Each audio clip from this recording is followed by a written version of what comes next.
Jonas Alaska, You Don't Know How to Dance, og på det som føles som en sånn svevende måte, så kom Aurora glidende inn i studio i en sånn helt fantastisk blå kjole. Så fint å se deg, Aurora.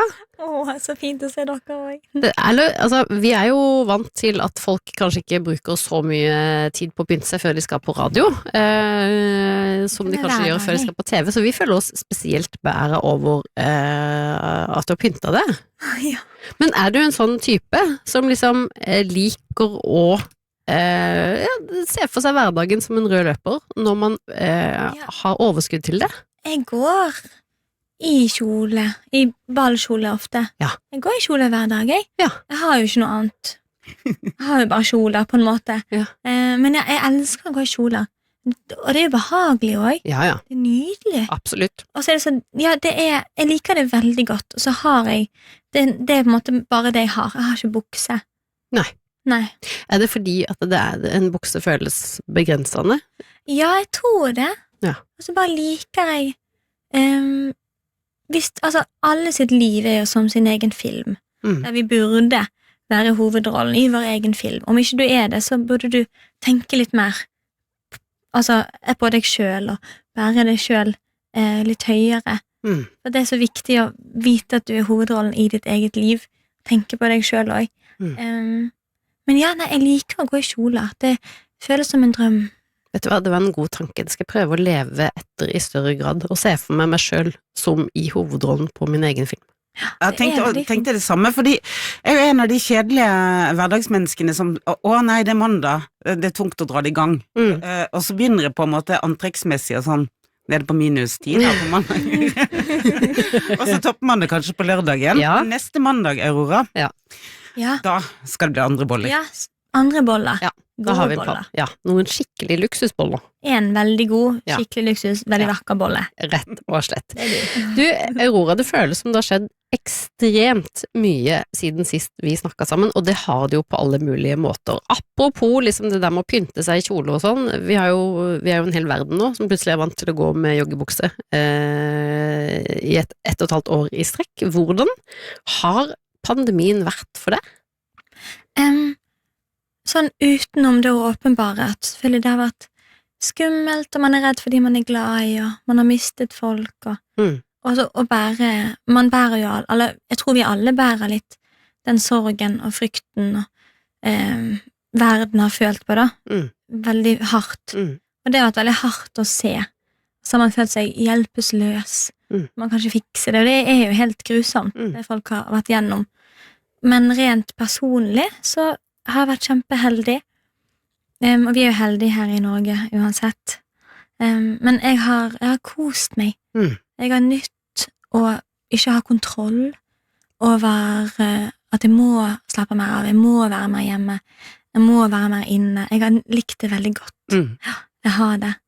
Det var deilig. Ja, og så det jo så deilig å merke nå at verden begynner å våkne opp igjen, man begynner å sette pris på ting som man tidligere har tatt for gitt, og vi har fått ny musikk fra Aurora, Cure for Me, som vi spiller masse her på NRK P13, så vi skal høre her og nå, men først vil jeg gjerne høre litt om historien bak denne låta. Jeg tenkte mye på verden den dagen, og så tenkte jeg på ting i verden som gjør meg litt opprørt, og det jo så mangt. Blant alt det nydelige selvfølgelig, som man også må tenke på.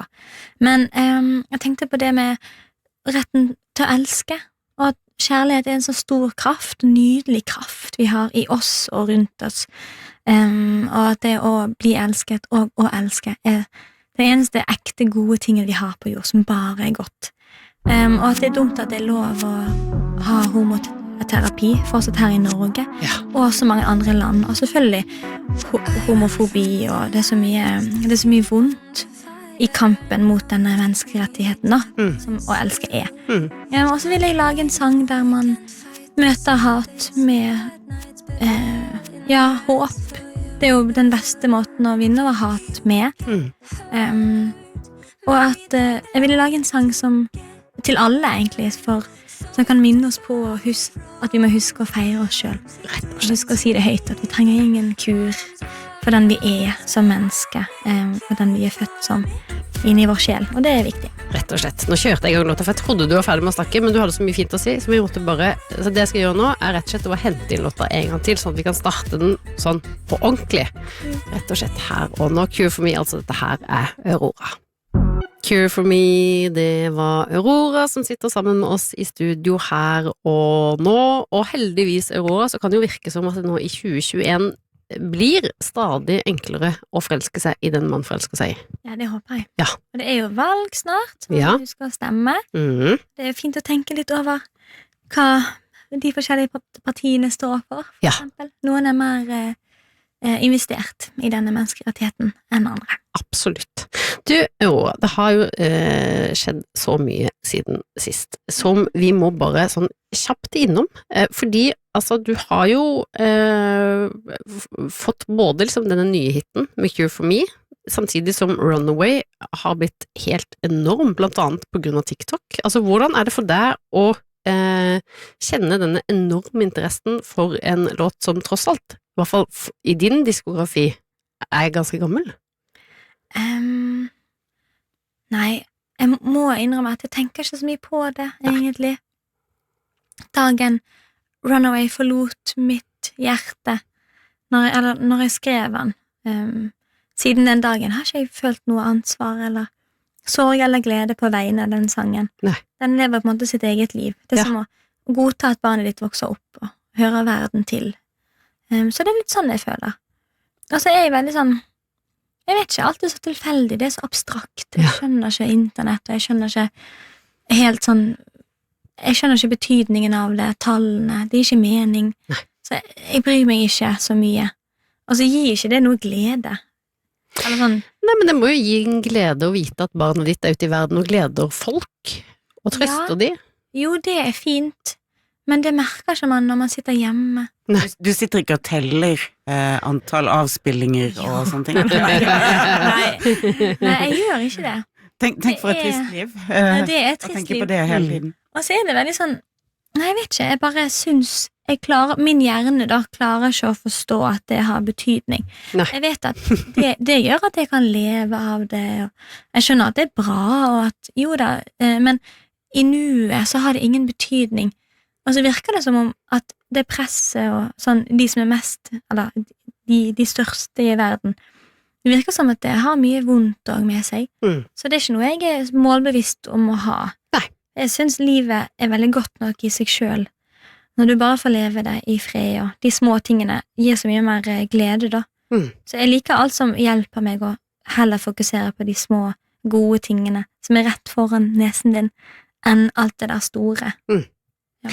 Men så det jo sånn at du går og bærer på en god del låter som ennå ikke sluppet ut til verden. Oui. Ja, men som kommer om ikke alt for lenge. Hva kan du fortelle oss om kommende musikk, Aurora?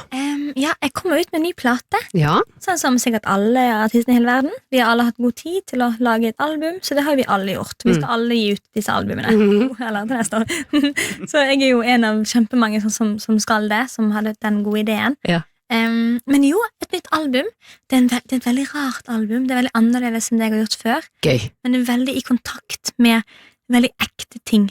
Ja. Selv om det veldig annerledes. Cure for me ikke så veldig representativ.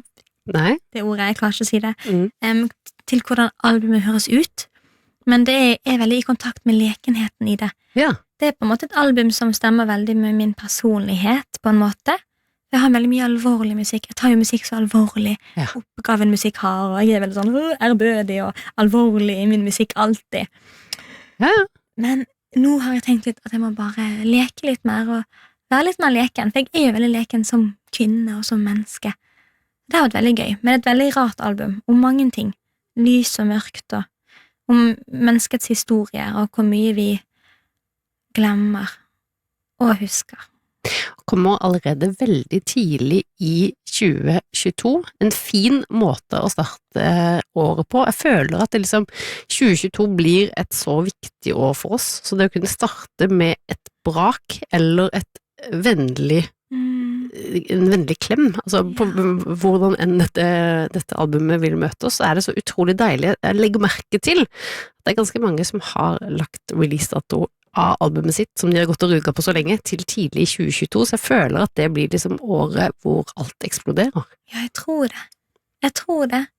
Og det godt å jeg vet ikke, det godt å kjenne på det med en ny start. Jeg tror vi kommer til å ha en slags sånn eufori i verden rundt, en slags nye 1920-tall etter den store depresjonen. Jeg tror at det kommer til å være en fest. La oss håpe det. Du, jeg har jo bedt deg om å lydlegge mandagen for P13-lytterne der ute. Og du sier at albumet ganske uforutsigbart. Låtvalgene dine også ofte ganske uforutsigbare. Men du har altså gått for Demis Roussos. Hva det du tenker at denne låta passer perfekt til akkurat nå? Jeg synes han så skjønn. Han høres så skjønn ut når han synger. Og så tenker jeg at mandagen kan være tung for ganske mange. Så denne sangen må den bringe deg lys og lykke, og må den la deg drømme deg vekk som om du sitter i Hellas og drikker vin ute i solen. Det en nydelig låt. Forever and Ever, Demis Roussos, en låt som Aurora kunne avsløre at hun gjerne tar på øret når hun skal ut og handle. Jeg vil tro at det gjør handleturen ganske mye mer behagelig. Ja, det blir som en drøm. Ja. Nå har jeg et veldig tydelig bilde av deg i en nydelig kjole ute i Kiwi-hyllene med Demis Roussos på øret, apropos å spille hovedrollen i sin egen film. Og det jo et spennende ting som skjer nå fremover, Aurora. Ikke bare så kommer det en plate tidlig i 2022, du skal også ut og reise, møte dine japanske fans neste uke. Hvordan tror du det blir? Det må man gjøre, vet du. Ja, man må det. Ja, nei, det blir rart. Vi skal fly bort, og så må vi være på hotellkarantene i 3 dager, og så opptre, og så flyr vi hjem. Ja. Det en konsert. Ja. Men det sånne rare turer. Nei, jeg tror det blir veldig fint. Jeg gleder meg til å snakke om noen ting jeg føler trengs å høre, eller sånne kamper som trenger støtte. Ja. Det gleder jeg meg til, veldig. Og så gleder jeg meg til å være i en annen by, det blir rart, i et annet land. Så jeg holder på å lære meg japansk, eller jeg har studert det i 2 år. Jeg på en måte overraskende dårlig i forhold til det jeg burde vært. Det har ikke vært så effektivt. Jeg har dårlig selvdisiplin når det gjelder sånne den delen av hjernen. Men jeg veldig glad i japansk. Det så fint språk. Ja, det det. Men for det, skal du teste litt? Hvordan sier du det hyggelig å være her? Det noe sånt? Hyggelig? Jeg vet ikke om man sier det. Jeg sier mye sånn altså konnichiwa, det kan jo du. Watashiwa Aurora des, mitt navn Aurora. Hajime maste, det betyr hyggelig å møte deg. Og så før man spiser, så sier man itadakimasu. Det kjempefint.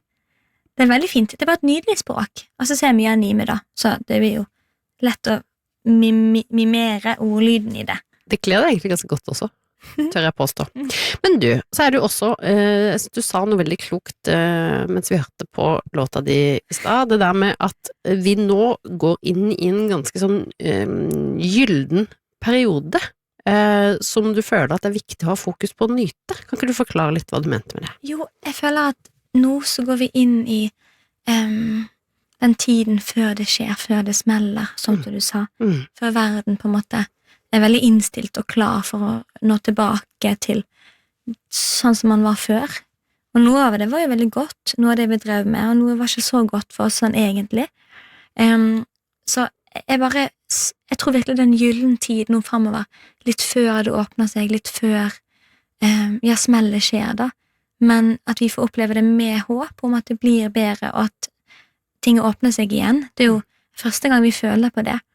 Å være i en situasjon, men å vite at jo, nå det blir bedre, vi alle vaksinert, og vi kan virkelig se på ekte at ting kommer til å bli bedre for oss alle, og snu. Ja. Så det veldig fint. Det en fin tid, sånn førjulstid. Ja. Og det liker jeg veldig godt. Jeg elsker tiden før. Ja, ikke sant? Når man kan glede seg til det som kommer, samtidig som man jo har med seg denne roen som vi har vært tvunget inn i det siste halvannet året. Ja. Det viktig. Det en viktig tid. Jeg håper vi alle passer på å på en måte møte familien vår og ta vare på roen hjemme, og med barna våre, og møte våre eldre. Jeg vet ikke, ta vare på den muligheten som vi har nå. Ja. Jeg skal I hvert fall det. Jeg tenker også, når vi først har vært gjennom det vi har vært gjennom, så det viktig å lære noe av det, for da har det jo hatt en stor verdi. Smerte I hvert fall enklere for oss å takle, tror jeg, når vi kan I hvert fall tenke at vi lærer et eller annet av det. Eller så blir det så meningsløst. Absolutt. Aurora, det har vært veldig fint å ha deg på besøk. Takk for meg.